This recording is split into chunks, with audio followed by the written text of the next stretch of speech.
할렐루야, 베들교회 성도 여러분 안녕하십니까? 백신종 목사입니다. 기록적인 한파와 폭설로 인해서 여러분과 함께 교회에서 예배하지 못하고 또 이렇게 각 가정에서 예배하게 되어서 안타까운 마음이 있지만 하나님께서 동일한 은혜와 또 축복으로 여러분 각자에게 함께 하시기를 간절히 소원합니다.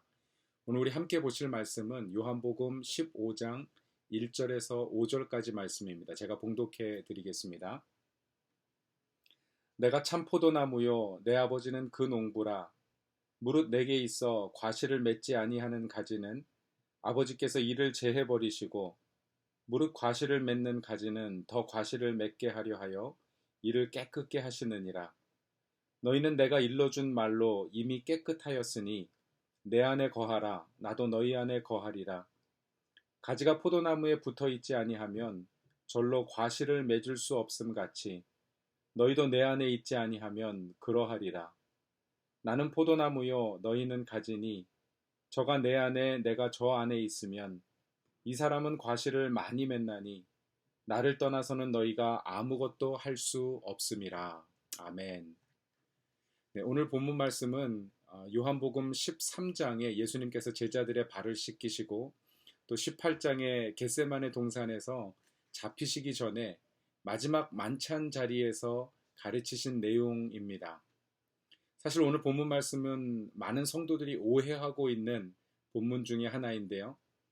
2절 상반절에 보면 과실을 맺지 아니하는 가지는 아버지께서 이를 제해 버리시겠다고 말합니다. 그래서 오랫동안 교회와 성도들은 전도의 열매가 없거나 또 성령의 열매가 없거나 그러면 농부 되신 하나님께서 잘라버려서 불쏘시개로 삼는다고 생각했습니다. 왜냐하면 6절 말씀 때문인데요.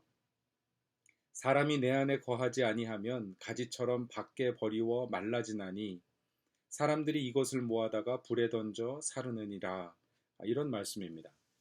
사실 6절의 말씀은 포도나무이신 예수님께 붙어 있지 않은 사람들, 즉 불신자들을 대상으로 하는 말이기 때문에 오늘 1절과 2절에 이야기하는 구절과는 조금 다른 내용이라고 보아야 됩니다. 사실 이 포도나무 비유에서 우리가 깊이 고려해야 될 것이 있는데 그것은 우리가 포도나무를 가꾸고 길러본 경험이 없기 때문에 사실 농경사회의 어떤 문화적인 배경을 가지고 제시된 이 비유의 말씀을 우리가 정확하게 이해하는 데는 한계가 있다고 하는 것입니다. 우리가 포도나무를 기른 적이 없고 어떤 분들은 직접 본 적도 없기 때문에 이 포도나무에 대한 이해가 굉장히 부족한 것을 볼 수가 있습니다. 한 15년 전쯤이었는데요. 제가 청년부 사역을 할 때 한 장로님 댁에 초청받아서 청년들과 함께 식사하러 간 적이 있었습니다. 그곳에 아주 멋진 나무로 짜여진 장이 있었는데 겉에는 포도나무, 포도송이가 이렇게 새겨져 있었는데요. 한 자매가 보면서 너무너무 예쁘다고 하니까 장로님이 그거 포도나무로 짠 거야 이렇게 얘기를 하셨습니다. 그 자매나 또 함께했던 모든 청년들이 믿는 눈치였는데요. 저는 평소에 이 장로님이 아주 재밌는 유머도 많이 하시고 농담도 자주 하시는 분이기 때문에 장로님 농담도 잘하십니다. 제가 그렇게 말씀을 드렸더니 전도사님 알고 계셨어요? 하하하 웃으시면서 오동나무로 짠 거다 이렇게 얘기를 해주셨습니다.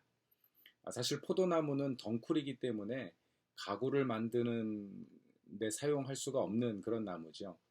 그래서 에스겔서 15장 2절 3절 말씀에 보면 이런 이야기가 기록이 되어 있습니다. 인자야 포도나무가 모든 나무보다 나은 것이 무엇이랴. 산림 중 여러 나무 가운데 있는 그 포도나무 가지가 나은 것이 무엇이랴. 그 나무를 가지고 무엇을 제조할 수 있겠느냐. 그것으로 무슨 그릇을 걸 못을 만들 수 있겠느냐. 이런 말씀입니다. 포도나무는 우리가 생각하는 그런 나무가 아니라 덩굴성 나무가에 해당합니다. 그래서 줄기나 가지 자체가 약하기 때문에 가구나 그릇, 걸, 못을 만들기에 적합하지 않다. 성경도 이렇게 이야기를 하고 있는 것이죠. 이 포도덩굴 재배는 잔손이 많이 가는 농사라고 합니다. 왜냐하면 이 포도는 2, 3cm마다 그 가지에서 눈이 나와가지고 거기서 새로운 곁가지를 뻗치기 때문에 그대로 두면 너무 많은 가지가 뻗쳐서 열매로 가야 될 영양분이 다 분산이 되기 때문에 포도 자체가 크지 못하고 또 상품 가치도 많이 떨어지게 된다는 것입니다. 그래서 농부들이 이른 봄부터 가지를 쳐 주어야 풍성한 열매를 맺을 수 있다는 것인데요. 이것을 전문 용어로 전지정전 기술이라고 한다고 합니다. 열매를 맺는데 중요한 정전법, 즉 가지치기 방법이 있는데, 첫째는 곁순 자르기입니다. 주 줄기가 자라고 그곳에서 주 가지가 뻗어나가는데, 여기에서 이렇게 뻗쳐나오는 곁순을 통해서 나오는 그 곁가지들, 이 가지들을 잘 잘라주지 않으면 영양분이 열매에 충분히 공급되어서 상품 가치가 있는 풍성한 열매를 맺기 어렵다고 하는 것입니다.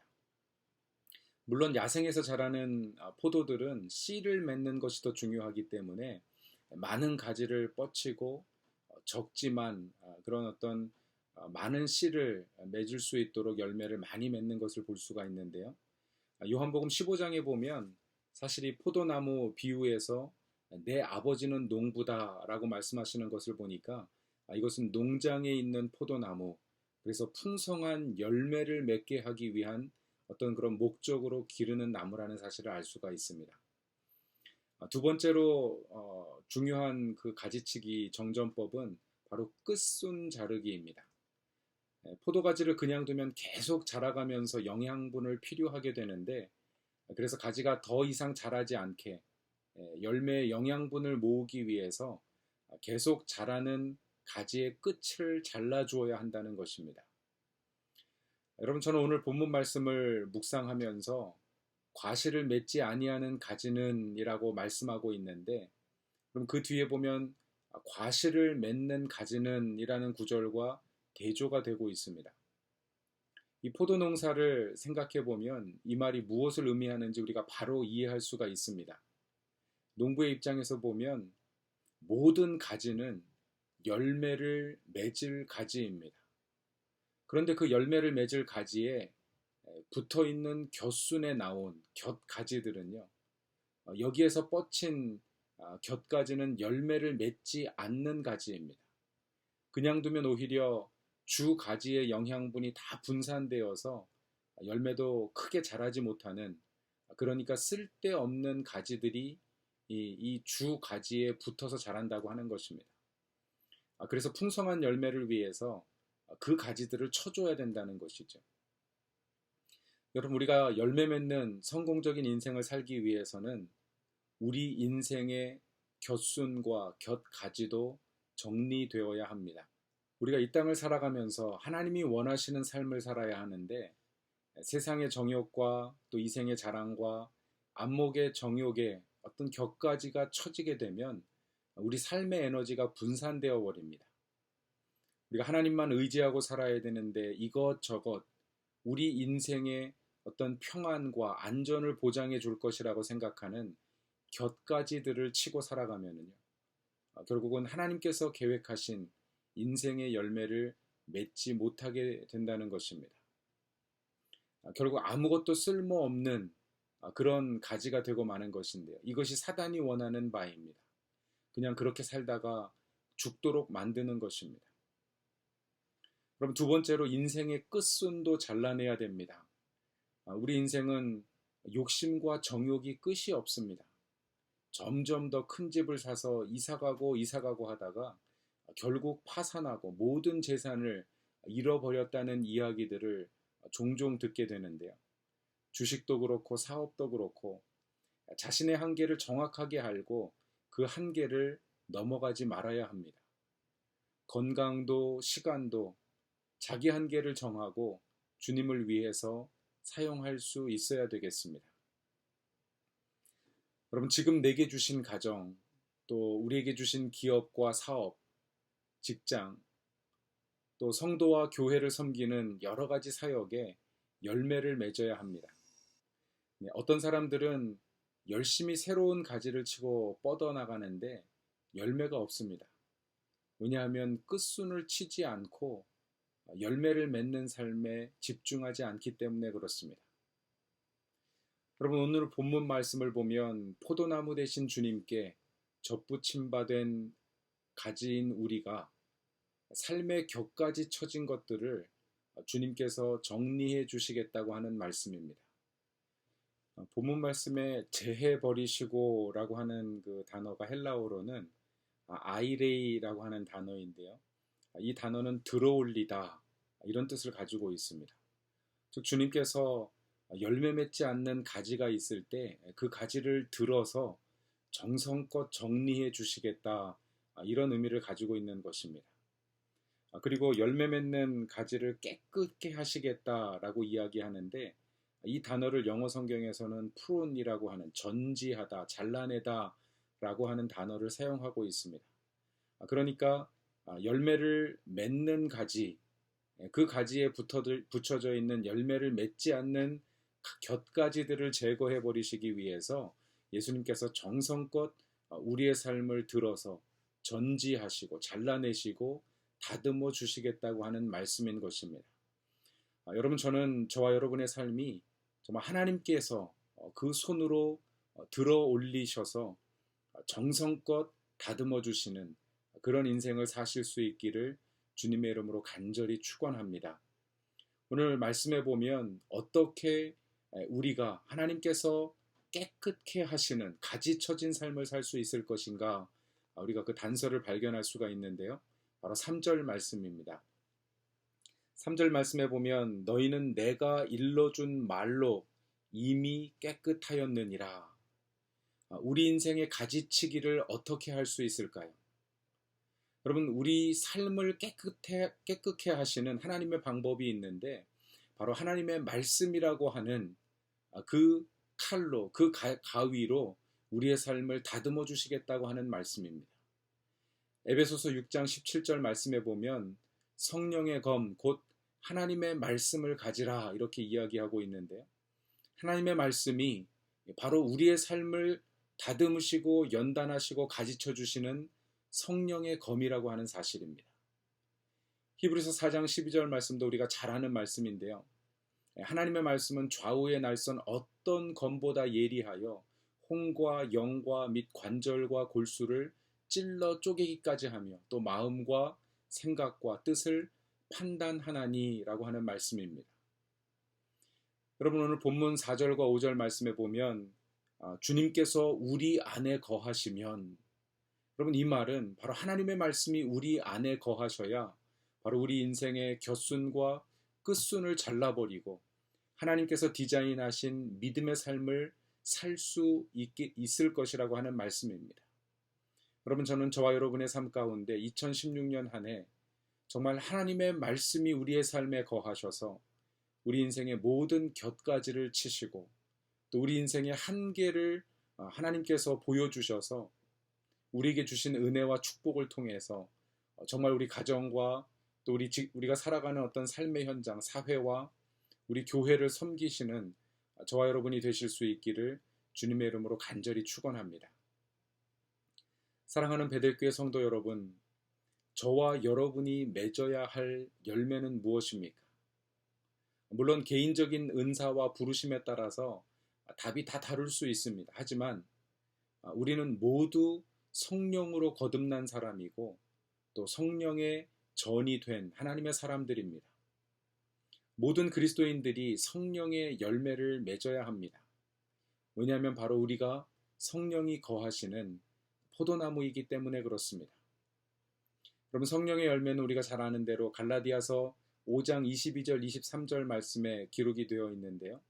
오직 성령의 열매는 사랑과 희락과 화평과 오래 참음과 자비와 양선과 충성과 온유와 절제니 이 같은 법을 금지할 법이 없느니라, 이런 말씀입니다. 여러분, 저는 베델교회 모든 성도님들이 이런 성령의 열매를 맺어서 여러분의 삶에 풍성한 열매가 맺히는 그런 2016년 한 해가 되시기를 바랍니다. 그래서 자타가 공인할 뿐만 아니라 하나님께서 인증해 주시는 정말 성령의 사람이 되실 수 있기를 주님의 이름으로 축복합니다. 우리 한번 기도하겠습니다. 거룩하고 존귀하신 하나님, 감사드립니다. 2016년 한 해를 말씀과 기도로 시작하게 하시고 다시 한번 우리 삶에 풍성한 열매 맺기 위하여서 하나님의 말씀이 우리 삶에 들어오시고 또 말씀을 쫓아서 순종하는 삶을 살아야 될 것을 우리가 함께 나누고 묵상하게 하시니 감사드립니다.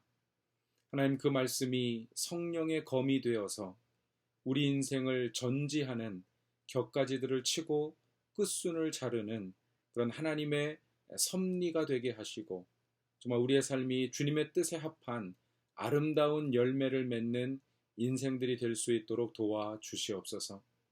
2016년 한 해 우리 삶의 다양한 격가지들 다 정리하고 또 주님께서 우리 개인의 삶을 향하신 우리 가정과 교회를 향하신 하나님의 뜻을 펼쳐 가실 때 하나님, 우리가 주저하지 아니하고 주님 앞에 순종하며 주님의 인도하심을 따라 아름다운 풍성한 열매를 맺는 한 해가 되게 도와 주시옵소서.